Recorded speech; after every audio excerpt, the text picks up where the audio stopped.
বাপ দাদা রেখে যাওয়া সব জমি মোড়ল মশাইয়ের নামে লিখে দিতে হবে বউ। এবার বাবা, তুমি বেশি চিন্তা করো না। দেখবা আল্লাহ আমাদের জন্য কোনো না কোনো পথ ঠিকই দেখিয়ে দিবে। বউ, আমার জন্য কেমন কেমন লাগছে। ওগো, কি হলো তোমার? বা মা, বালতিতে করে পানি নিয়ে এসো তো। তোমার বাবার মাথায় পানি দিতে হবে।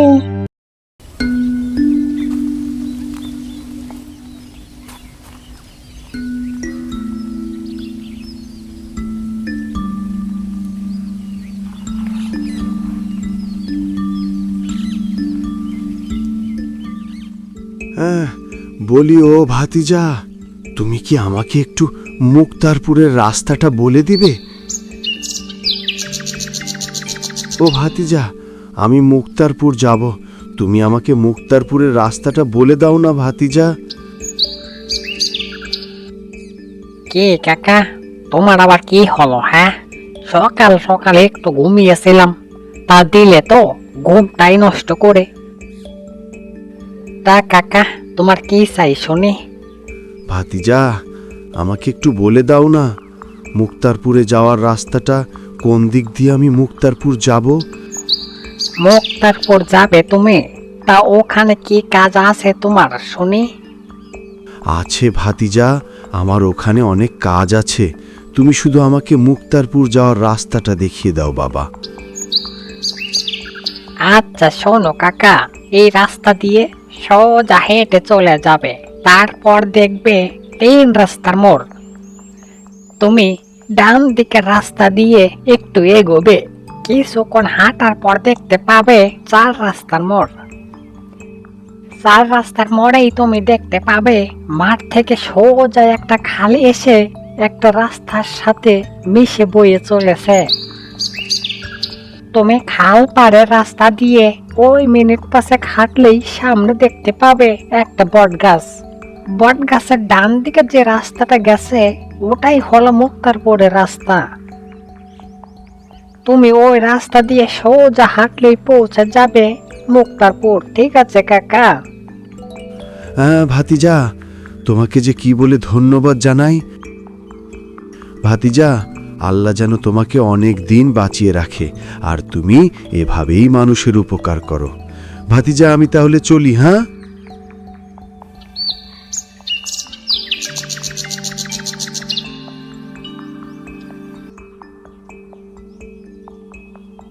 মুক্তারপুর তো অভিশপ্ত এক গ্রাম। মুক্তারপুরে তো কেউ পা দিতে চায় না। মুক্তারপুর থেকে মানুষ বাহিরে যায়, কিন্তু এ বুড়ো তো বাহির থেকে মুক্তারপুর যাচ্ছে। না না, বিষয়টা তো একদমই সুবিধের মনে হচ্ছে না।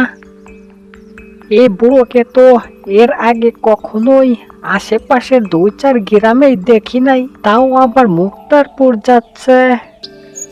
না না, বিষয়টা তো মোড়ল মশাইকে জানাতেই হবে।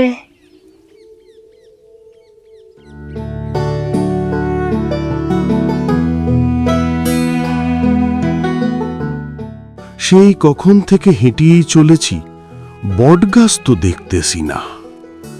গায়ের পরিবেশটাও পরিবর্তন হয়ে গেছে। আমি তো কিছুই চিনতেছি না। এই তো সামনে একটা বটগাছ দেখা যাচ্ছে।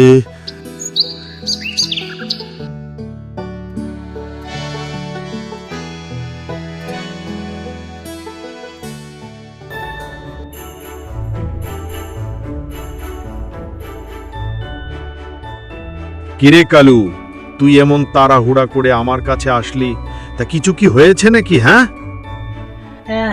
মোড়ল মশাই, মোড়ল মশাই, সর্বনাশ হয়ে গেছে মোড়ল মশাই। কালু, কি সর্বনাশ হলো বল না আগে। কে কার সর্বনাশ করলো শুনি? মোড়ল মশাই, এই প্রথম একজন বৃদ্ধ লোককে বাহির থেকে আমাদের গায়ে ঢুকতে দেখলাম। বৃদ্ধ লোকটি তাও আবার যাচ্ছে ওই অভিশপ্ত মুক্তারপুর। তা বৃদ্ধ লোকটি কোথা থেকে এলো, আর তার পরিচয় বা কি? তুই কি কিছু শুনেছিস? হ্যাঁ, আগে না মোড়ল মশাই, আমি তো কিছুই শুনি নাই। আমার কাছে তো মুক্তারপুরে যাওয়ার রাস্তাটা জানতে চাইলো, আর আমি তাকে মুক্তারপুরের রাস্তাটা দেখিয়ে দিলাম। তারপরে বৃদ্ধ লোকটি মুক্তারপুরের রাস্তা দিয়ে হাঁটতে শুরু করলো মোড়ল মশাই। যা হওয়ার হয়ে গেছে কালু, এরপর যেন এমন কাজ আর না করিস। শোন কালু, যে করেই হোক ওই বৃদ্ধ লোকটিকে খুঁজে বের করতেই হবে।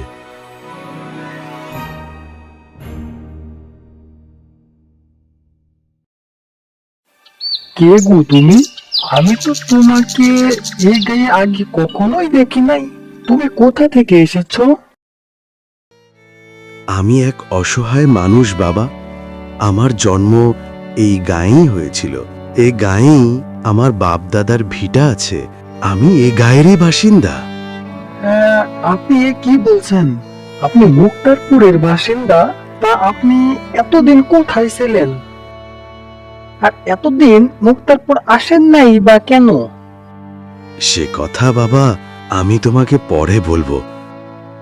এখনকার মুক্তারপুর আর ৩০ বছর আগের মুক্তারপুরের মধ্যে মিল নেই, সবই পরিবর্তন হয়ে গেছে।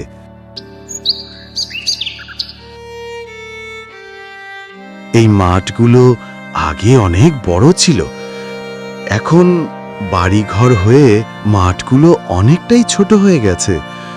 কোনো কিছুই চিনার কায়দা নেই। আচ্ছা কাকা, তুমি এখন থাকবে কোথায়? মনে হয় তো তোমার কোনো ঘর বাড়ি ও জায়গা জমি নেই। না রে বাবা, জায়গা জমি ঠিকই আছে, কিন্তু ঘরবাড়ি মনে হয় নেই। এখন কয়েকদিন অন্য কোথাও একটু থাকার ব্যবস্থা করে নিতে হবে। বেশ, ঠিক আছে। তোমার বাড়ি ঠিক না হওয়া পর্যন্ত আমার বাড়িতেই না হয় থেকো। এখন চলো আমরা বাড়ির দিকে যাই। তবে ঠিক আছে বাবা, তাই হোক, তাহলে চলো। হ্যাঁ, এসো আমার সাথে।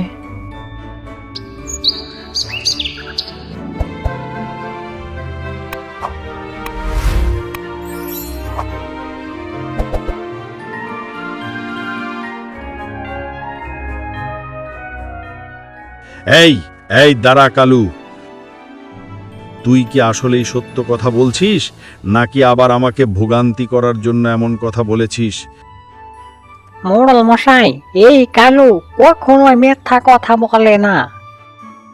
আমি তো তোর এই ধরনের কথায় ভরসা পাই না। এর আগে তুই আমাকে দুবার এমন কথা বলেছিলি, আমি তো তখন কাউকে পাই নাই। মোড়ল মশাই, আমি নিজ চোখে দেখেছি ও নিজ কানে শুনেছি যে বৃদ্ধ লোকটি মুক্তারপুর যাবে। আচ্ছা ঠিক আছে, তাহলে চল আমরা ওই বৃদ্ধ লোকটির খোঁজ বের করি।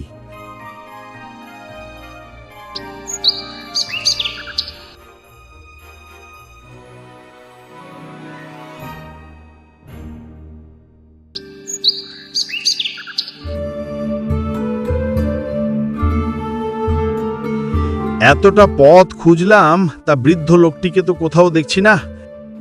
আমার মনে হয় বৃদ্ধ লোকটি কারো বাড়িতে আশ্রয় নিয়েছে মোড়ল মশাই।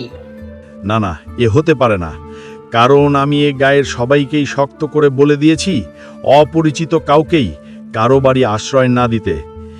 এই গায়ের কারো এত সাহস হয় নাই যে আমার কথা অমান্য করবে। তাহলে হয়তো বৃদ্ধ লোকটি কোথাও লুকিয়ে আছে। ওই বৃদ্ধ লোকটিকে আমার চাই চাই। শোন কালু, বৃদ্ধ লোকটিকে ভালো করে খুঁজতে হবে। বৃদ্ধ কোনো লোক মানেই আমার বিপদ। আচ্ছা মোড়ল মশাই, এই পুকুরে কি এমন আছে যে আপনি কাউকেই এই পুকুরের আশেপাশেও আসতে দেন না? আর জেলেরা ছাড়া অন্য কেউই এই পুকুরে নামলে পরদিন সকালে তার লাশ এই পুকুরের পানিতে পাওয়া যায়।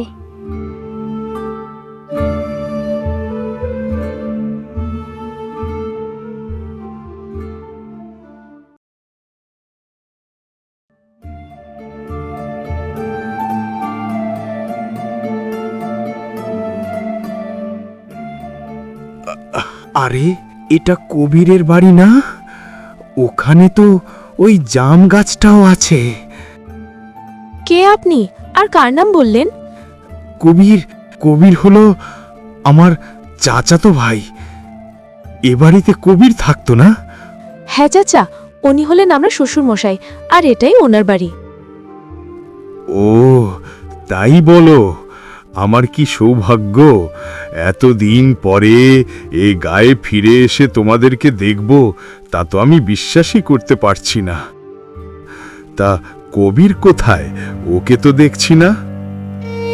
আর বলবেন না কাকা, আমার বাবা আমাকে একা ফেলে ওই পরপারে চলে গেছেন। কবির আমার 5 বছরের ছোট, এত আগেই কবির পরপারে চলে গেল। আল্লাহ কবিরকে বেহেশত দান করুক।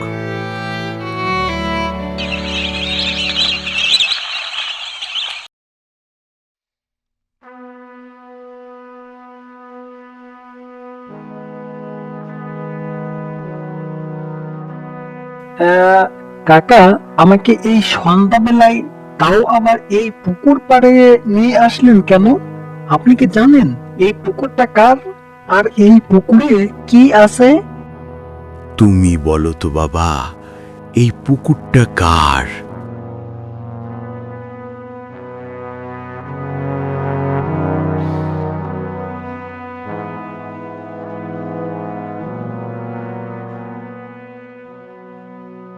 এই পুকুর হলো সুলতান বাবুর অভিশপ্ত পুকুর।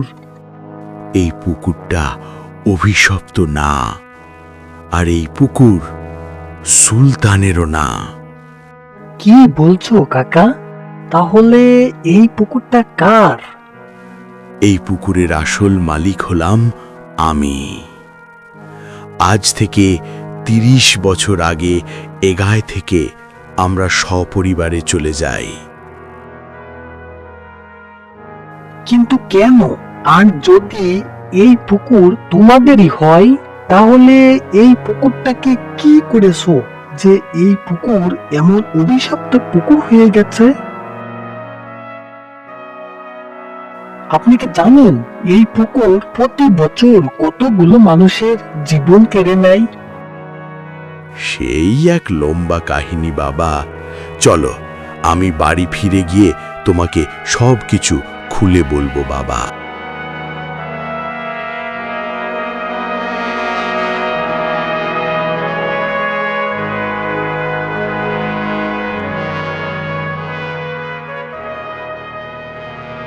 ও আচ্ছা, তাহলে এই ব্যাপার। বিরুদ্ধ লোকটি তাহলে রিমনের বাড়িতে। মোল মশাইকে তো জানাতেই হবে।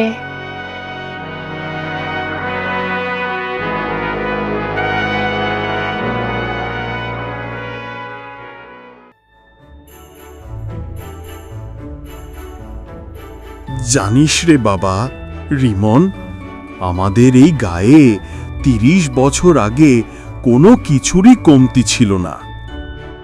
মাঠ ভরা ফসল, গোলা ভরা ধান, গোয়াল ভরা গরু ছাগল, পুকুর ভর্তি মাছ। এ গায়ের বুড়ো থেকে বৃদ্ধ, নারী থেকে পুরুষ, সবই এক উৎসবের মধ্যে থাকতো সব সময়। তাহলে গায়ের এই পরিবেশ হলো কি করে কাকা? আমাদের গায়ে তো কোনো নদী বা খাল নেই। গায়ে এখন যে পুকুরটা দেখতেছো, ওখানে পাশাপাশি 3টা পুকুর ছিল। গায়ের সকল মানুষের চাষবাস থেকে শুরু করে মহিলাদের সকল কাজকাম ওই 3 পুকুরের পানি দিয়ে করত। কিন্তু হঠাৎ করে পুকুরের পানি কমতে শুরু করলো। 2টো পুকুরের পানি একদমই শুকিয়ে গেল। তখন আমার বাপজান ওই সুলতানকে পুকুর খননের দায়িত্বটা দিল।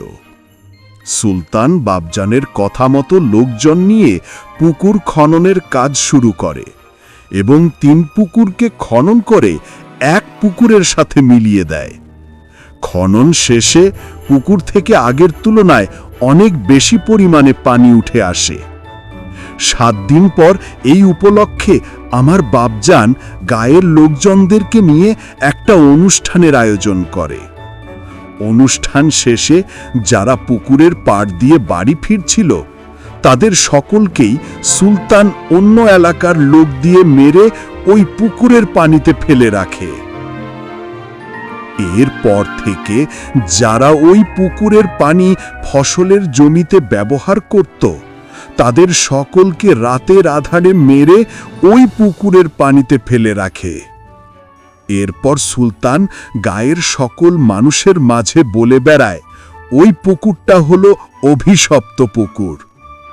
7 দিন পর গভীর রাতে সুলতান ভাড়া করে লোক এনে আমাদের বাড়ির চারিপাশ ঘেরাও করে এবং আমার বাপজানকে বলে এ গা ছেড়ে চলে যেতে, তা না হলে আমাদের সকলকেই সপরিবারে মেরে ফেলবে।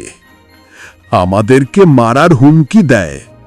আমার বাপজানার কোনো উপায় না পেয়ে ওই রাতেই আমাদের সকলকে নিয়ে দূরে এক শহরে চলে যায়।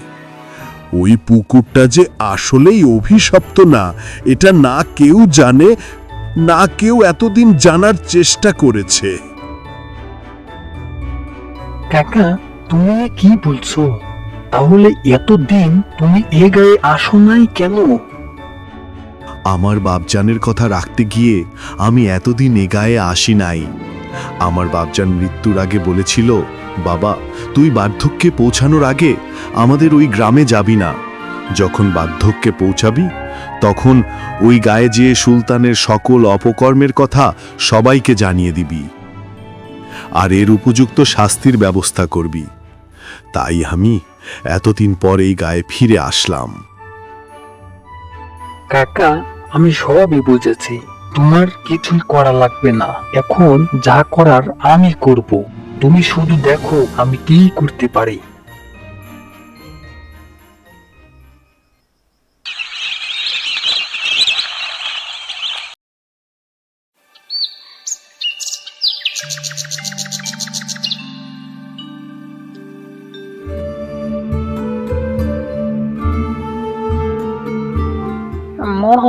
মোড়ল মশাই পেয়েছি, ওই বৃদ্ধ লোকটির খোঁজ পেয়েছি মোড়ল মশাই।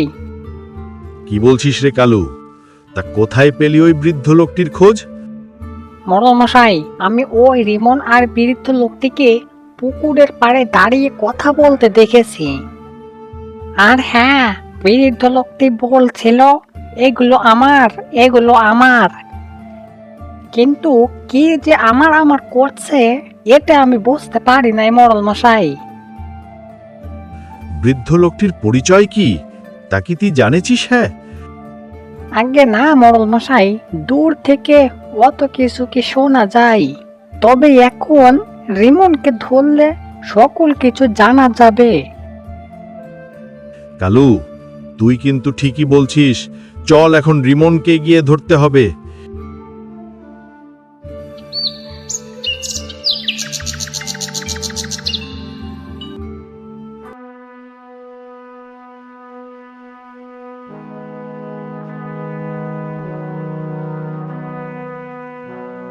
এই তোমরা কি জানো না, এই অভিশপ্ত পুকুরের পানি ফসলের জমিতে ব্যবহার করলে তোমাদের ওপর অভিশাপ নেমে আসবে?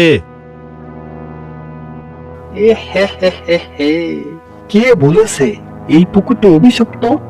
আর হ্যাঁ, এটা যদি অভিশপ্তই হয় তাহলে সেটা আপনার জন্য মোড়ল মশাই। হ্যাঁ রিমন, মুখ সামলে কথা বল। কার সামনে দাঁড়িয়ে কাকে কি বলছিস তা কি ভুলে গেছিস?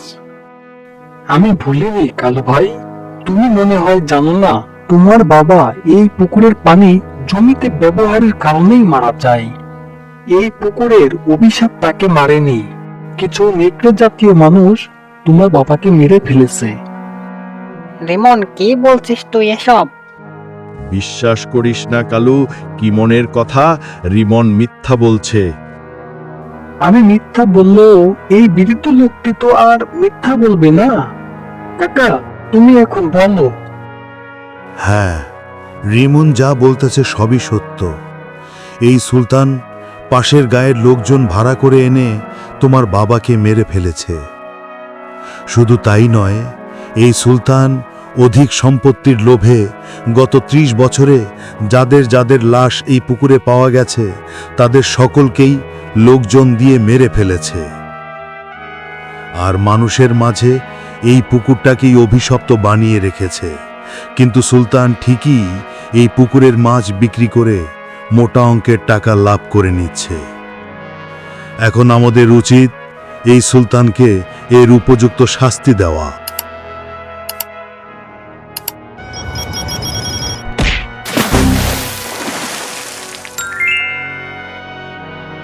ত্রিশ বছর পর আজ এই গায়ের সকল অভিশাপ দূর হলো। আমাদের গায়ের পরিবেশটা আবার আগের মতো হয়ে যাবে তো কাকা?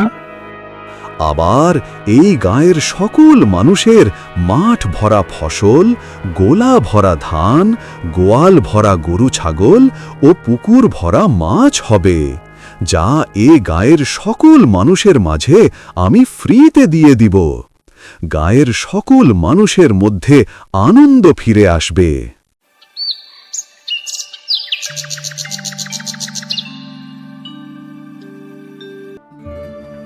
কথাই আছে, বাপ ছাড়ে না বাপ কেউ। বন্ধুরা, এই গল্প থেকে কি জানলে? এই গল্প থেকে জানা গেল যে সকল মানুষ লুটতরাজ খুন খারাপি করে অধিক সম্পদের মালিক হয়, কিন্তু তাদের সকল অপকর্ম কোনো এক সময় পৃথিবীর মানুষ জানবেই, এবং তারপরই হয় অত্যন্ত দুঃখজনক, লজ্জাজনক তাদের জীবনের শেষ সমাপ্তি। বন্ধুরা, আমরা কেউ কখনোই অন্যায়ভাবে কারো কোনো জিনিস বা সম্পদ, সেটা হোক অতি ক্ষুদ্র বা অতি বড়, দখলের চেষ্টা কখনোই করব না। বন্ধুরা, গল্পটি ভালো লাগলে লাইক, কমেন্ট ও সাবস্ক্রাইব করতে ভুলো না। সাবস্ক্রাইব করার জন্য ধন্যবাদ সবাইকে। বাপ দাদা রেখে যাওয়া সব জমি মোড়ল মশাইয়ের নামে লিখে দিতে হবে বউ।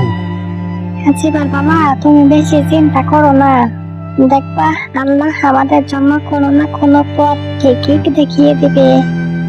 বউ, আমার জন্য কেমন কেমন লাগছে। ওগো, কি হলো তোমার? বা মা বালতিতে করে পানি নিয়ে এসো তো, তোমার বাবার মাথায় পানি দিতে হবে।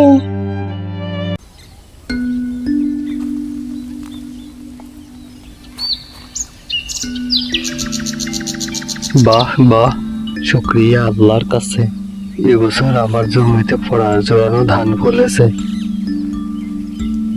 গত কয়েক বছরে ফসল বেশি ভালো ফলেনি বলেই অনেক টাকা ঋণ হয়ে গেছে। আল্লাহ বুঝে এবার আমার মুখের দিকে তাকিয়েছে। যাক, এবছর ভালোই ভালোই ফসলটা ঘরে তুলতে পারলেই হয়।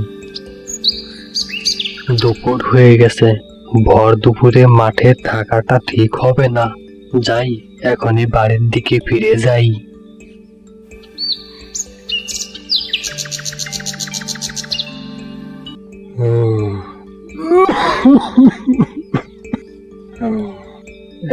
আরে, ওখানে আবার কে এরকম কাশি দেয়? এখান থেকে তো ভালো করে দেখাও যাচ্ছে না। না, একটু এগিয়ে দেখি তো। কে ওখানে বসে অসুস্থ মানুষের মতো কাশি দিচ্ছে?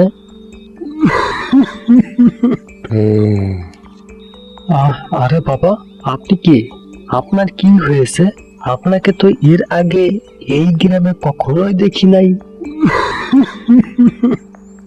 আপনি কোথা থেকে এসেছেন? বাবা, আমি তোমাকে সকল কথা পরে খুলে বলবো। বাবা, আমি অনেক অসুস্থ, তুমি কি আমাকে একটু সাহায্য করবে? আরে বৃদ্ধ বাবা, আপনি তো আবার বাবার মতোই। আমার বাবা আমাকে ছোট রেখেই পরপারে চলে গেছেন। আমার কপালে বাবার আদর যত্নটুকু জুটি নেই। আমি বুঝি বাবাকে হারানোর কষ্ট। যাদের বাবা বেঁচে আছেন তারা কিভাবে বুঝবে বাবা হারানোর কষ্ট? সময় আসলে তারাও একদিন বুঝবে। বাবা চলেন, আমি আপনাকে আমার বাড়িতে নিয়ে যাই। আপনাকে সেবা যত্ন দিয়ে সুস্থ করে তুলবো।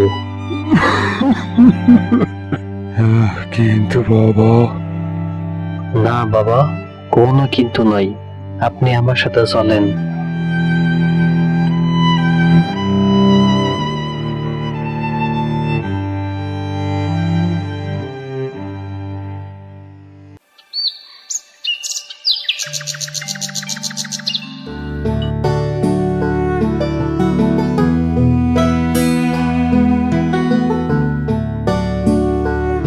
এই কই গো বউ, এই দেখো কাকে বাড়িতে নিয়ে এসেছি। হ্যাঁ গো, একটু দাঁড়াও, আসতেছে। বউ এই দেখো, এই বৃদ্ধা বাবা অনেক অসুস্থ। অসুস্থতার কারণে বেশি কথাও বলতে পারছে না, তাই আমি ওনাকে আমাদের বাড়িতে নিয়ে এসেছি। একটু সেবা যত্ন দিলেই উনি সুস্থ হয়ে উঠবেন। হ্যাঁ হাসিনা বাবা, তুমি ওনাকে বাড়িতে এনে ভালোই করেছ। এখন ওনাকে ঘরে নিয়ে এসো তো, আমি ওনার মাথায় পানি পট্টি দেওয়ার ব্যবস্থা করতেছি।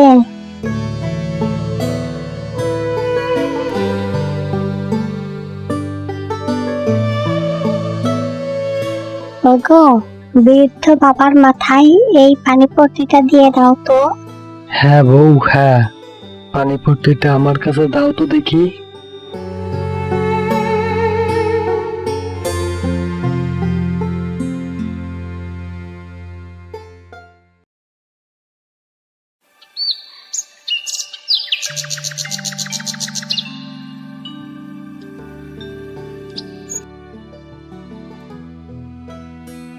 আরে আরে, বৃদ্ধ বাবা আবার কোথায় গেলেন?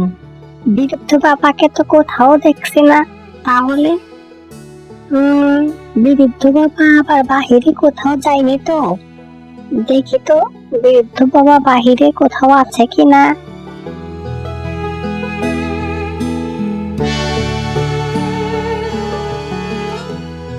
বৃদ্ধ বাবা, বৃদ্ধ বাবা, কোথায় আপনি?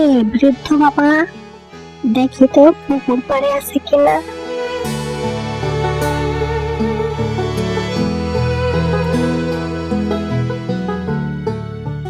না, কোথাও তো বৃদ্ধ বাবাকে দেখলাম না। তাহলে উনি কোথায় গেলেন? বিষয়টা তো অনেক চিন্তার বিষয়।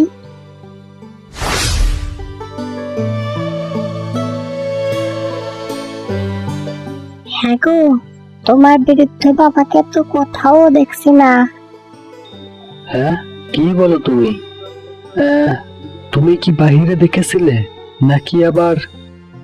হ্যাঁ, আমি সবখানেই দেখেছি, বৃদ্ধ বাবাকে কোথাও পেলাম না। কি বলো তুমি? তাহলে তো চিন্তার বিষয়। না, আমি খুঁজে দেখি তো। এই, তুমি কি পুকুর পাড়ে দেখেছিলে? হ্যাঁ রে বাবা, হ্যাঁ, আমি সবখানে তন্ন তন্ন করে খুঁজেছি, কোথাও পাই নাই। বৃদ্ধ বাবা, বৃদ্ধ বাবা, কোথায় আপনি? বৃদ্ধ বাবা,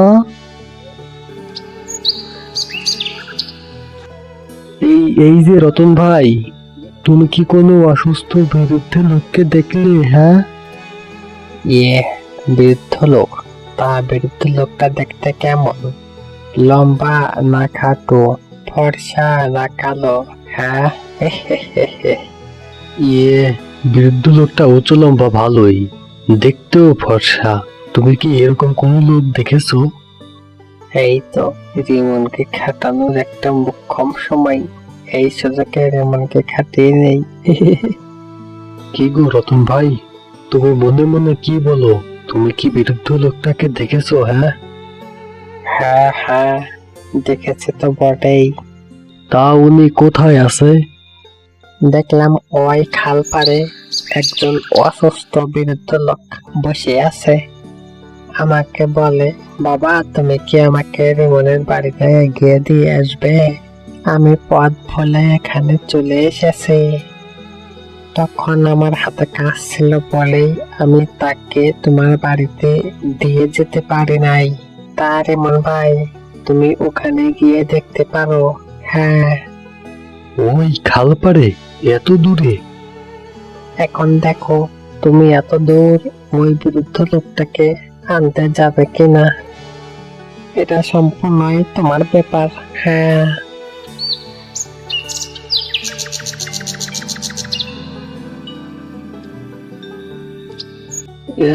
এত দূরে ওই খাল পাড়ে বৃদ্ধ বাবা গেলেন কি করে? না, আমাকে পা চালিয়ে যেতে হবে, অনেক দূরের পথ। না জানি বৃদ্ধ বাবা কি করতেছেন, এমনিতেই অসুস্থ মানুষ।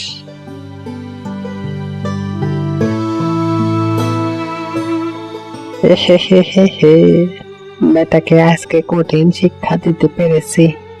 এখন যা ওই খাল পাড়ে।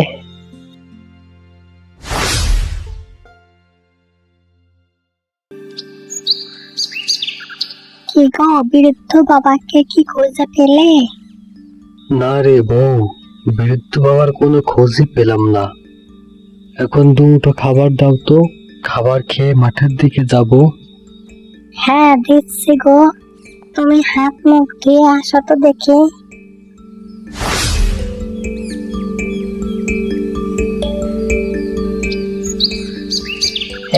এই যে রিমন ভাই, ওদিকে কোথায় চললে? হ্যাঁ, হ্যাঁ রতন ভাই, যাব একটু মাঠের দিকে ভাই। ধানগুলো তো পেকে গেছে, দেখতে যাব কবে কাটা যায়। আমি এখন যাই রতন ভাই, আমার হাতে সময় নেই, আবার গঞ্জের দিকেও যেতে হবে।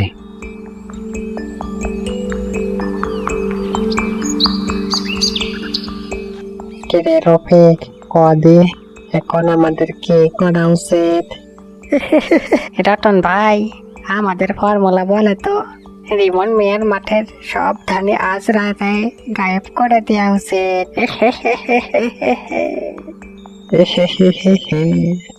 বাহ রফিক বাহ, আমার সাথে থাকতে থাকতে তোর মাথায় তো ভালো বুদ্ধি আসতে শুরু করেছে। হ্যাঁ, কিন্তু রতন ভাই, রিমন মিয়ার এতগুলো ধান আমরা দুজনে গায়েব করব কি করে? না রে রফিক না, যা ভেবেছিলাম তা না রে, তোর মাথায় বুদ্ধির কিছুটা অভাব আছে রে। আর হারামজাদা শোন, পাশের 2 গ্রামে আমাদের যে সাঙ্গু পাঙ্গু আছে তা কি হাতে ছেড়ার জন্য আছে রে? হ্যাঁ রফিক, তোর মাথায় বুদ্ধি হবে কবে রে? হ্যাঁ রতন ভাই, বুঝেছে এবার? হ্যাঁ, কি যে বুঝছো তা তো ভালো করে জানি। এখন যা তো কমলনগর আর কাঞ্চননগর যা, ওখানে গিয়ে আমার কথা বল, আর রেমন মিয়ার ধান গায়েব করার কথা বল। আজ রাতে যেভাবে হোক রেমন মিয়ার জমির ধান গায়েব করতেই হবে। হে হে হে হে হে।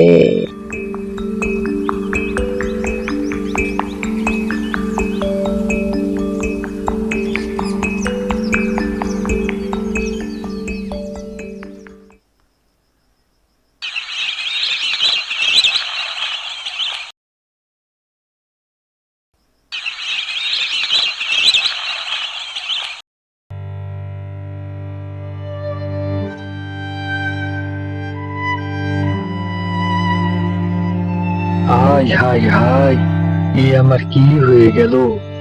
আমার এত বড় ক্ষতি করলো কে? এখন আমার কি হবে? High high high.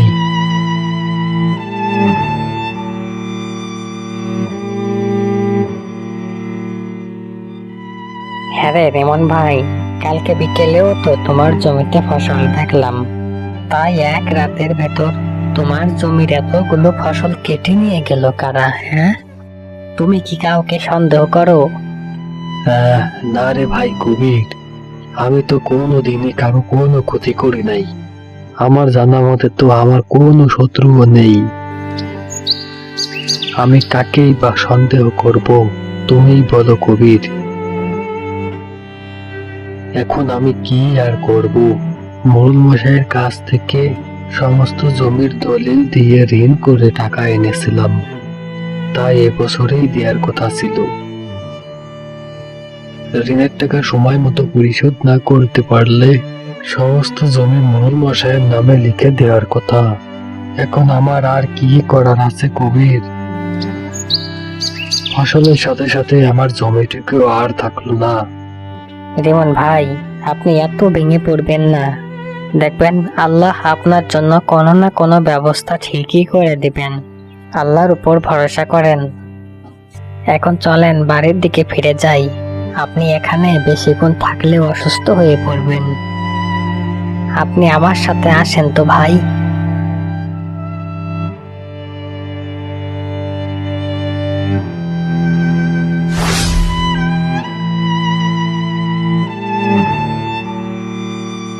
কি গো, আজকে তোমার মুখটা পেঁচার পেঁচার লাগছে কেন? কোনো অঘটন ঘটেছে নাকি? আরে বউ, আমাদের অনেক বড় সর্বনাশ হয়ে গেছে। হ্যাঁ, সর্বনাশ? আমাদের কি সর্বনাশ হলো গো? তুমি কি সর্বনাশের কথা বলছো হাঁচিবার বাবা? আরে আর বলো না বউ, ভাবতেই আমার দমটা বন্ধ হয়ে আসতেছে। আমাদের সকল জমির সব ধানে চুরি হয়ে গেছে। আবার ওদিকে এবছরে মোড়ল মশাই সব ঋণের টাকা পরিশোধ করতে হবে। এবছর ঋণের টাকা পরিশোধ করতে না পারলে বাপ দাদা রেখে যাওয়া সব জমি মোড়ল মশাইয়ের নামে লিখে দিতে হবে বউ। হাঁচিবার বাবা, তুমি বেশি চিন্তা করো না। দেখবা আল্লাহ আমাদের জন্য কোনো না কোনো পথ ঠিকই দেখিয়ে দিবে। বউ, আমার জন্য কেমন কেমন লাগছে। ওগো, কি হলো তোমার? হাসিবা, মা বালতিতে করে পানি নিয়ে এসো তো। তোমার বাবার মাথায় পানি দিতে হবে।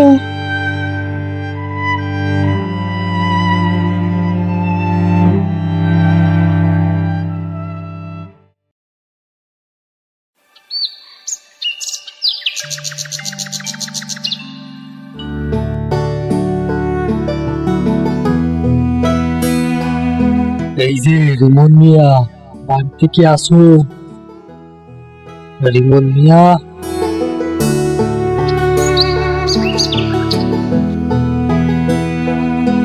আরে মোড়ল চাচা, হঠাৎ আপনি আমার বাড়িতে, তাও আবার সকাল সকাল? না, এসে তো আর পারলাম না। তুমি গত 2 বছর আগে আমার কাছে তোমার ফসলের জমি দলিল দিয়ে ঋণ করে টাকা আনলে। তাই এই 2-3 বছরের মধ্যে তুমি আমার সাথে দেখা করলে না।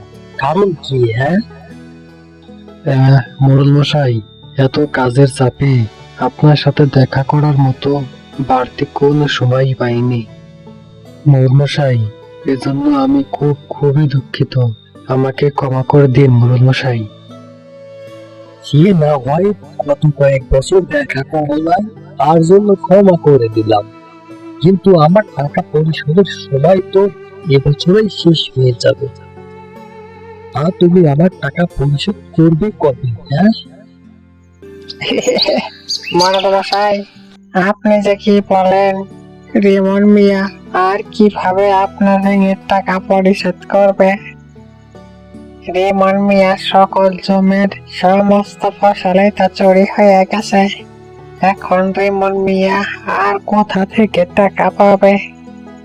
শর্ত মোতাবেক রিমন মিয়ার 3 বছরের মধ্যে টাকা পরিশোধ করতে না পারলে সমস্ত জমি আপনার নামে লিখে দেওয়ার কথা ছিল। মোড়ল মশাই, রিমন মিয়াকে বলেন তার সমস্ত জমি আপনার নামে লিখে দিতে। এটা ছাড়া রিমন মিয়ার সামনে আর কোন পথ খোলা নেই মোড়ল মশাই। না মোড়ল মশাই, মোড়ল মশাই, আমাকে আর কিছুদিন সময় দিন। আমি আপনার সব টাকায় পরিশোধ করে দিব। মোড়ল মশাই, তাছাড়া ঋণের টাকা পরিশোধের সময় শেষ হতে আরো তো প্রায় 2 মাস বাকি আছে। মোড়ল মশাই, এই 2 মাসই আমাকে সময় দেন। আমি 2 মাসের মধ্যেই আপনার সকল টাকা পরিশোধ করে দিব মোড়ল মশাই। ঠিক আছে রিমন মিয়া, তুমি যেহেতু এত করে বলছো, তোমাকে এই 2 মাসই সময় দিচ্ছি। কিন্তু মনে রেখো রিমন মিয়া, এই 2 মাসের মধ্যে আমার টাকা পরিশোধ করতে না পারলে শর্ত মতো সমস্ত জমি আমার নামে লিখে দিতে হবে। তখন কিন্তু আমার কাছ থেকে সময় চাইলেও আমি আর কিন্তু কোনো সময় দেব না। কথাটা যেন মনে থাকে রিমন মিয়া, এই বলে দিলাম। জি আজ্ঞে মোড়ল মশাই।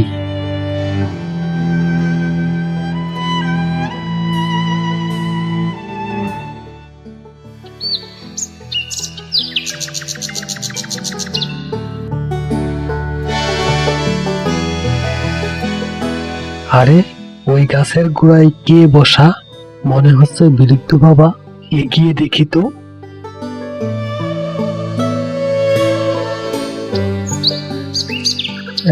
আরে বৃদ্ধ বাবা, আপনি এখানে বসে আছেন?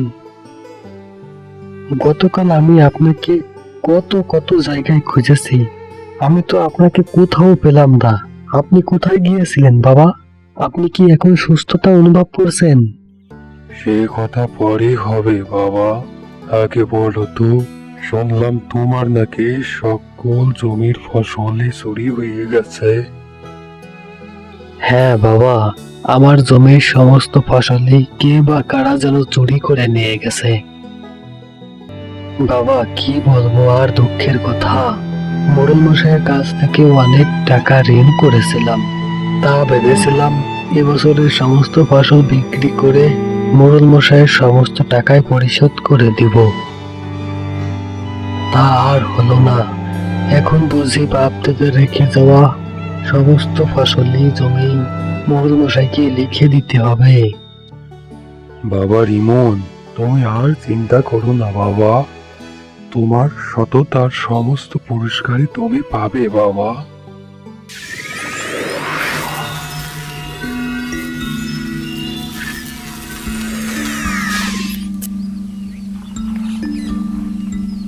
বাবা রিমন, চলো আমরা আজব সোনার গ্রাম থেকে ঘুরে আসি। হ্যাঁ বাবা, সোনার গ্রাম। হ্যাঁ বাবা, সোনার গ্রাম। তুমি এই সোনার পেয়ালাটা হাতে রেখে বলো, সোনার পেয়ালা, তুমি আমাকে সোনার গ্রামে নিয়ে চলো। দেখবে তোমাকে সোনার গ্রামে নিয়ে যাবে। এখন চলো আমরা সোনার গ্রাম থেকে ঘুরে আসি। সোনার পেয়ালা, তুমি আমাকে সোনার গ্রামে নিয়ে চলো।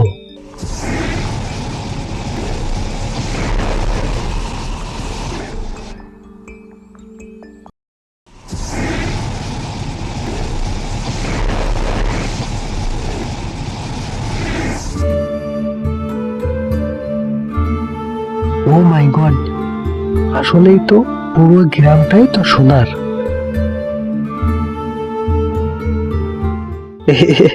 মনে হচ্ছে কে যেন পুরো গ্রামটাকে সোনা দিয়ে মুড়িয়ে রেখেছে। রিমন মিয়া, এই সোনার গ্রামে কোনো প্রাণী 10 মিনিটের বেশি সময় থাকতে পারে না। যদিও কেউ 10 মিনিটের বেশি সময় থাকতে চায়, সে পাথরে পরিণত হয়ে যায়। যেমন ওই দেখো,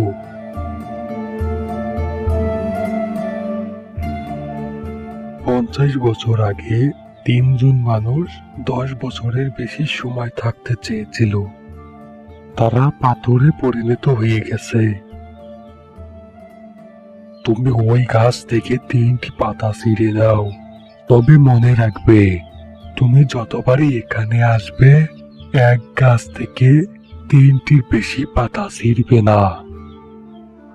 যাও, তুমি সোনার পাতা ছিঁড়ে নিয়ে এসো।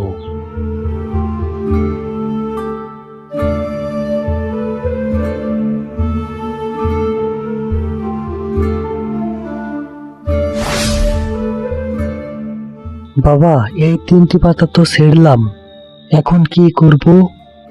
তার বেশি সোনার পাতা বিক্রি করবে না, তাহলে কিন্তু তোমার অনেক বড় ক্ষতি হয়ে যাবে। বাবা, আমরা এখন এখান থেকে ফিরবো কিভাবে? তুমি একাই ফিরবে, আমি ফিরবো না বাবা। আমি এই সোনার গ্রাম দেখাশোনার দায়িত্ব নিয়ে যেতে আছি। তুমি সোনার পেয়ালাকে বলো, সোনার পেয়ালা, আমাকে আমার গ্রামে নিয়ে যাও। তুমি এখন তোমার গ্রামে ফিরে যাও বাবা রিমন। সোনার পেয়ালা, আমাকে আমার গ্রামে নিয়ে যাও।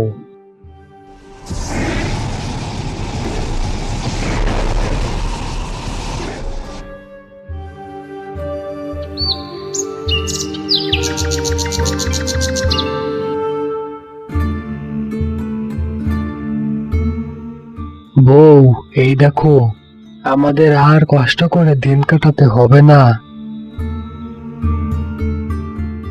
বউ, বাকি কথা পরে বলবো, এখন অনেক ব্যস্ত আছে।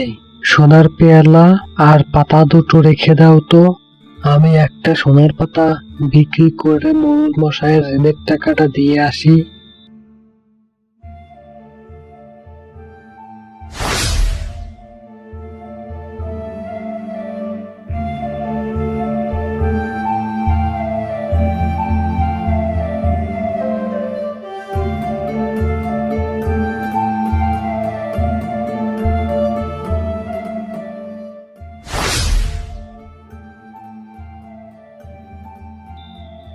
মশাই, মশাই, এই নেন আপনার ঋণের টাকা। কি বললো তুমি? তুমি ঋণের টাকা এনেছো? সকালেই না তোমার কাছে কোনো টাকা ছিল না, তাহলে এখন তুমি এত টাকা পেলে কোথায়? হ্যাঁ, আবার কোথাও থেকে চুরি করো নাই তো? হ্যাঁ, সেই মোড়ল মশাই, আপনি এ কি বলেন? হ্যাঁ, রিমন মিয়া, টাকা টেবিলের উপর রাখুন।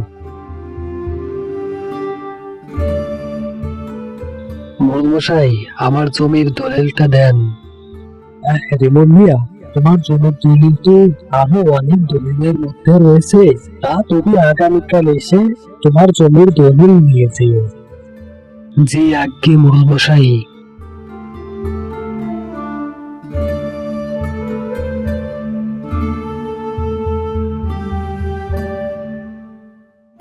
কিরে কালু, রিমন মিয়া এতগুলো টাকা কোথায় পেল?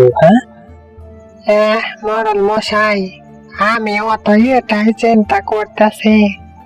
রিমন মিয়া এত অল্প সময়ের ভিতর এতগুলো টাকা কোথায় পেল?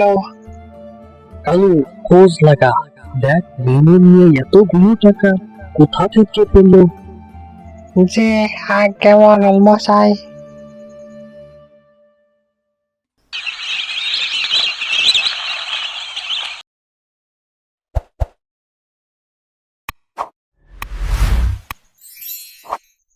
এই রতনা রফিক, দাঁড়া তোরা দুটোই।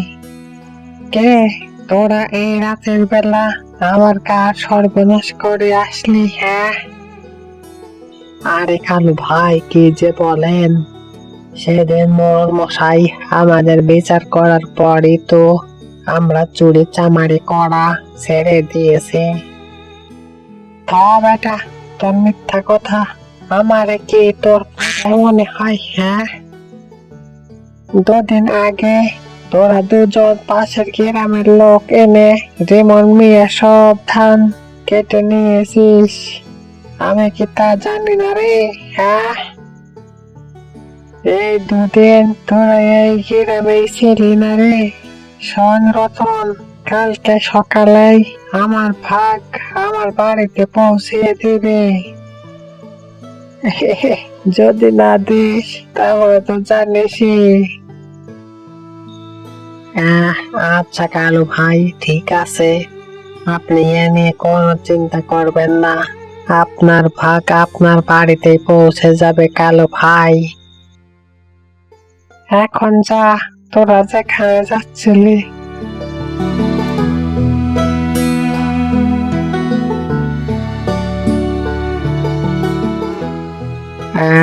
আরে রফিক, কালু ভাই রিমন মিয়ার বাড়ির দিকে যাচ্ছে মনে হচ্ছে। রিমন মিয়ার বাড়িতে কালু ভাইয়ের কিছু দরকার আছে হয়তো। আহারে গবেটি থাকলি রে রফিক, তুই কি এর আগে কখনো দেখেছিস যে কালু ভাই রিমন মিয়ার বাড়িতে গেছে, তাও আবার রাতের বেলায়? তাই তো রতন ভাই, এখন তো নিশ্চয়ই ঘাবলা আছে। হ্যাঁ, গাবলা তো আছে বটে রে রফিক। বিষয়টা দেখতে হবে যে রফিক, চল কালু ভাইয়ের পিছনেই।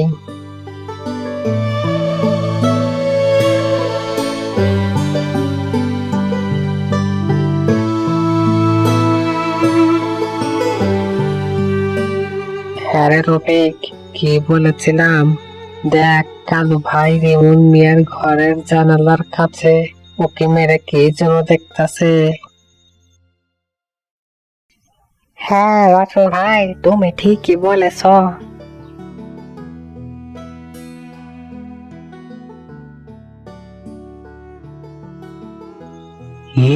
কালু ভাই, কি দেখো? হ্যাঁ, কালু ভাই। কে কে? আরে তোরা এখানে কি করিস? হ্যাঁ, যা দেখতাছে তোরা তো কঠিন বিচ্ছু হয়ে গেছিস রে। চুপচাপ থাক, কোনো কথা বলবে না।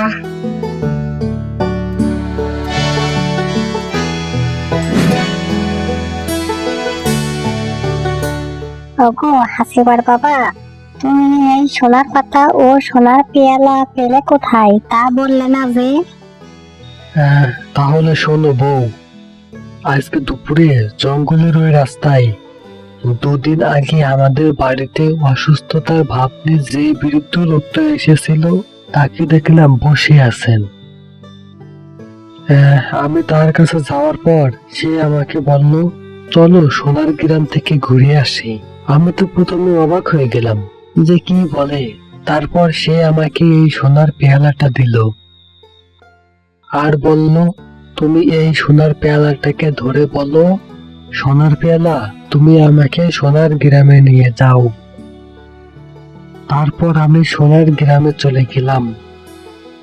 জানো তো বউ, সোনার গ্রামের চারিদিকে শুধু সোনা আর সোনা।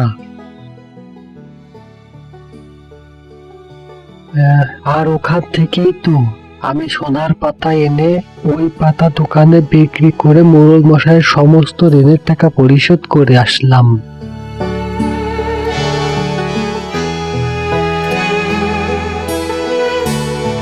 তাহলে বুঝলে রতন, রিমন মিয়া সোনার পেয়ালার মাধ্যমে সোনার গ্রামে যায় আর ওখান থেকে সোনা এনে বিক্রি করে। কালু ভাই, আমার মাথায় তো একটা বুদ্ধি চলে এসেছে। এই রতন রে, তোর দেখে মনে হয় না, কিন্তু তুই মাস্টার প্ল্যান দিস রে। হ্যাঁ, তোর মাথায় কি প্ল্যান এসেছে তা আমি ভালো করে জানি রে রতন। তাহলে শোন, গভীর রাতে রিমন মিয়ার বাড়িতে আসবে, আমিও আসবানি। রিমন মিয়া ও তার বউ ঘুমিয়ে যাক। এখন চল, আমাদের সারা শব্দ টের পেলে আবার ঝামেলা আছে।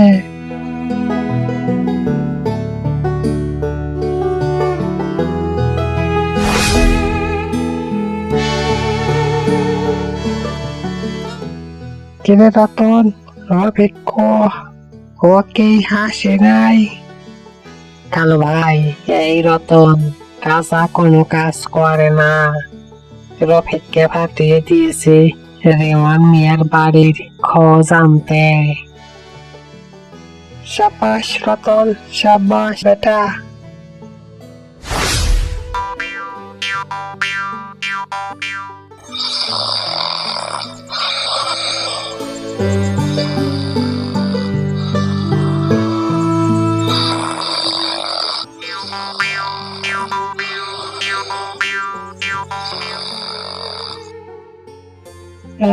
শোন তোরা এখন বাড়ি চলে যা, আর কালকে সকাল সকাল আমার বাড়িতে আমার সাথে দেখা করবি।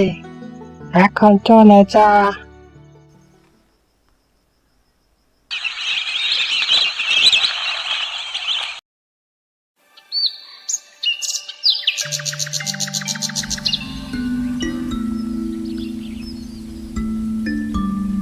কালু ভাই, ও কালো ভাই, তুমি কি বাড়িতে আসো? কে রে ডাকে আমায়? হ্যাঁ কালু ভাই, আমি রতন। ও রতন, তোরা তাহলে আইছিস? এখন আয় তো, আমার ঘরে আয়।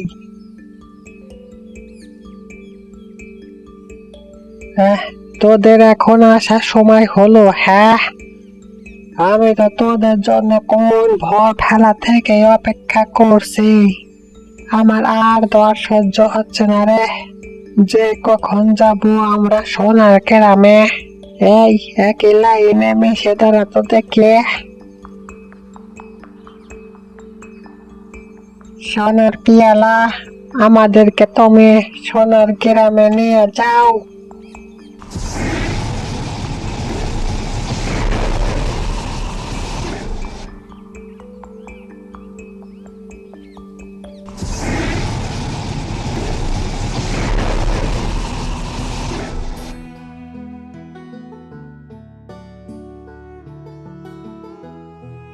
হ্যাঁ ওরে রফিক, দেখছিস চারিদিকে কত সোনা আর সোনা। আমরা তো আজকেই কোটিপতি হয়ে যাবো রে রফিক।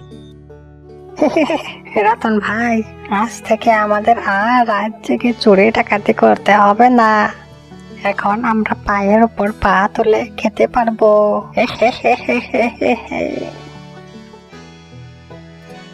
এই রতন, রতন চল আমরা ওদিকটা ঘুরে দেখে।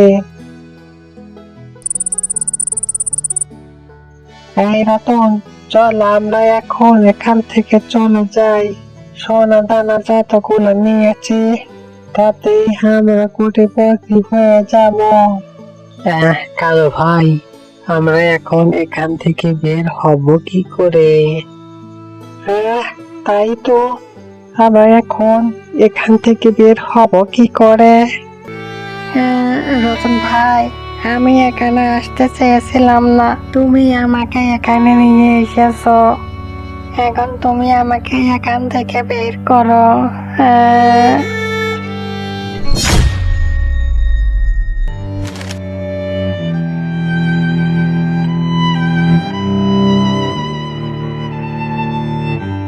বন্ধুরা, এই গল্প থেকে কি শিখলে? এই গল্প থেকে শেখা গেল সততার জয় সব সময় হয়, কিন্তু ধীরে ধীরে। আর অতিরিক্ত লোভের ফলে হয় পাপ। যে ব্যক্তি তার জীবনে অতিরিক্ত পাপ করে বসে, তার সামনে মৃত্যু ছাড়া আর কোনো পথই খোলা থাকে না। তাই আমি এই ক্যারেক্টার রেমন বলছি, সময় থাকতে তোমরা সতর্ক হও। বন্ধুরা, গল্পটি ভালো লাগলে লাইক, কমেন্ট এবং সাবস্ক্রাইব করতে ভুলো না। সাবস্ক্রাইব করার জন্য ধন্যবাদ সবাইকে।